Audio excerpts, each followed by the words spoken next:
resource designed to increase diversity in the newsrooms is slowly beginning to die as a result of lack of participation.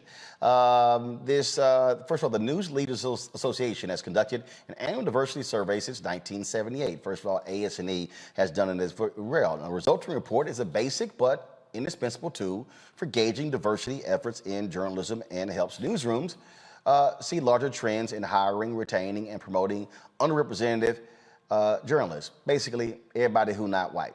However, researchers say a lack of newsroom participation in the study has made finding accurate representation difficult. Meredith Clark is associate professor at Northeastern University. She joins me right now.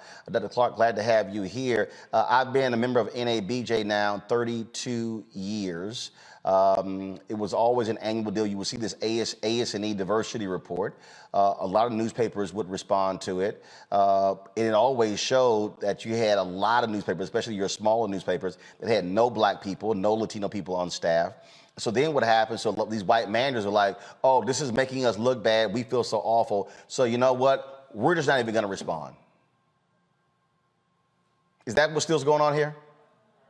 Yes, Roland, and thank you so much for having me. That's absolutely true. And now it's not just the small newspapers, the mom and pops. It is also some of the larger newspapers, the larger publishers that are refusing to participate because they say it hurts their recruiting efforts, that it makes them look bad, that they are unfairly sort of castigated for their failures to integrate. And so it's, oh my God, we feel so bad that we don't have enough people of color, so therefore, the hell with you. We just won't respond. But you're asking the newsroom leaders, why you're not going after their corporate owners?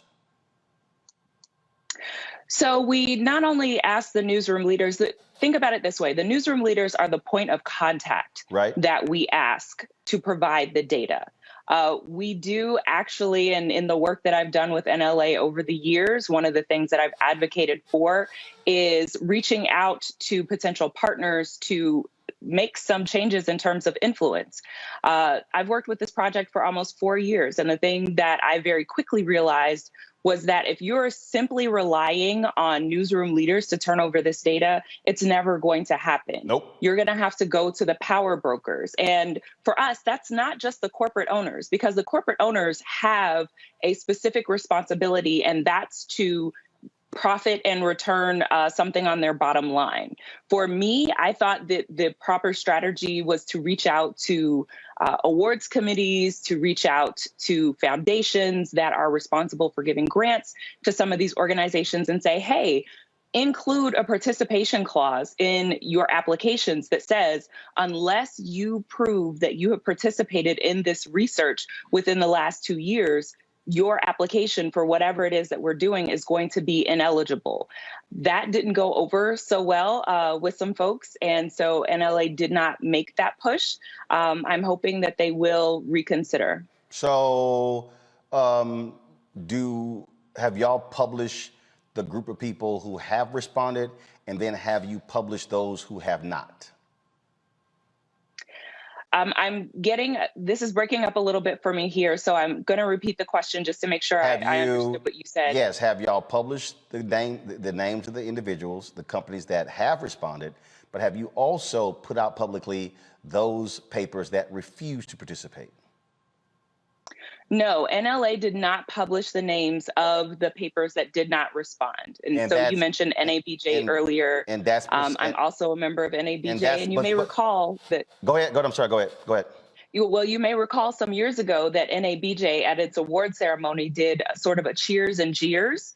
NABJ reached out to us and they asked, who are some of the outlets that did not respond? And we provided a list to them so that they could make that call out. But that is not a choice that News Leaders Association has acted on.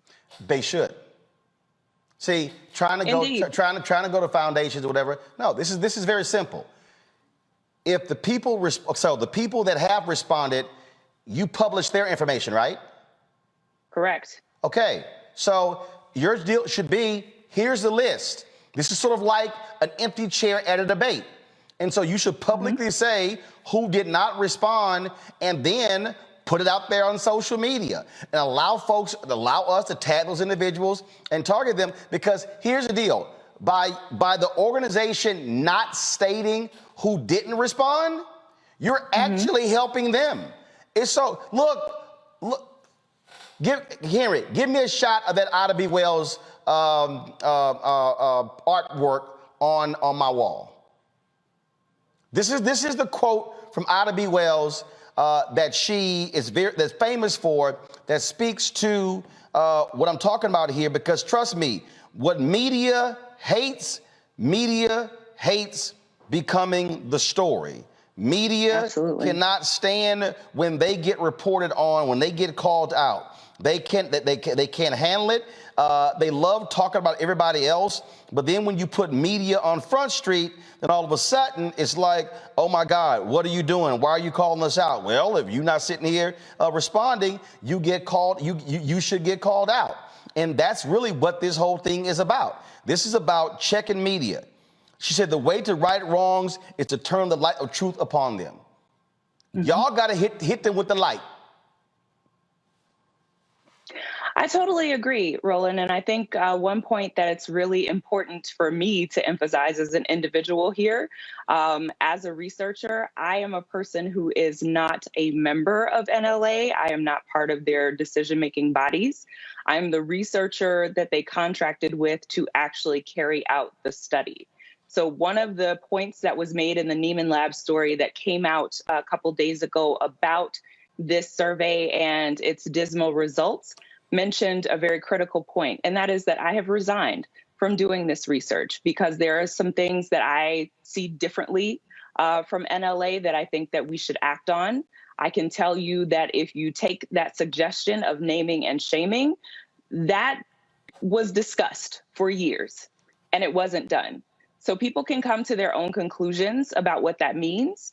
But the other thing that I will say is that while I agree that we should definitely name those people who are, or those organizations that are not participating, that information isn't too hard to find. You can look at the list of those organizations that participated, and if your hometown paper is not on there, if your hometown, digital news network is not on there, then they didn't submit their data. Well, and reality, so there's questions to ask. And the reality is the reason News Leaders Association will not do that, because those individuals who don't respond, they're members of NLA. That is a member-based organization. That's what it is. That's what it is. Correct. All right. We appreciate it. Sorry you had to resign, but again, if folks not acting right, sorry. Sometimes you got to go to let people know that you're not going to be just ignored and disrespected. And so my deal is we got to keep calling these folks out for exactly who they are. They do not want to actually have the truth being cast upon them. Yeah, the work will definitely continue. Even though I'm no longer with NLA, someone else will continue to do it. There is certainly work that I'm committed to doing, to bringing this information to light and to pressing really hard with that. And so I look forward to continuing to do that work from the position that I enjoy as an academic. All right, Dr. Clark, we appreciate it. Thanks a lot. Thank you. All right, folks, back to our Roland Martin Unfiltered video in just one moment. Folks, Black Star Network is here. I'm real revolutionary right now. Support this man, Black Media. He makes sure that our stories are told. Thank you for being the voice of Black America, Roland. Stay black. I love y'all. All momentum we have now, we have to keep this going. The video looks phenomenal. See, there's a difference between Black Star Network and Black-owned media and something like CNN. You can't be Black-owned media and be scared. It's time to be smart. Bring your eyeballs home. You dig?